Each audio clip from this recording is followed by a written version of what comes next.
నిన్న ఆఫ్టర్నూన్ 2:30కి వచ్చాం సార్ మేము హాస్పిటల్కి. పాపకు జ్వరం వచ్చి 3 days నుంచి కొంచెం వాపు వచ్చిందని వచ్చాము. కొంచెం పాపను చూసి లైట్గా ఇన్ఫెక్షన్ అయిందమ్మా పాపకి, నేను 2 డ్రాప్స్ రాసిస్తానని రాసిచ్చారు. ఒక మెడిసిన్ ఇచ్చారు. అది మార్నింగ్ పాపకేమో డ్రాప్స్ వేద్దాం. మార్నింగ్ కొంచెం బ్లడ్ వచ్చింది. అదే బ్లడ్ రావడం ఇది లైట్గా ఏదైనా చెత్త వల్ల దుమ్ము వల్ల వచ్చిందేమో అని నేను అనుకున్నాను. ఆఫ్టర్నూన్ కూడా వేసాను. అప్పుడు బాగా వస్తుంది. నాకు భయం వేసి మా మామయ్య ఆర్ఎంపీగా చేస్తారు కదా, ఆయన పిక్ పంపించారు. ఇలా డ్రాప్ వేస్తే బ్లడ్ వస్తుంది అని అన్నారు. అయితే నిన్న సారేమో బ్లడ్ వస్తుంది అని మాకు చెప్పలేదు.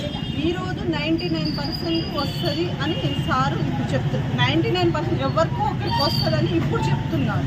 నిన్న కింద లేయర్ ఉందని మాకు చెప్పలేదు.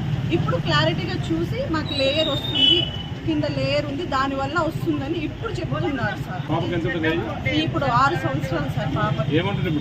ఇప్పుడు డాక్టర్ సార్ నేను ఇప్పుడు ఏది వేరే మెడిసిన్స్ ఏది రాసి ఇవ్వను, చేయను, మీరు ఇంత ఇష్యూ చేస్తున్నారు కాబట్టి నేను ఏది చేయను అని చెప్తున్నాను.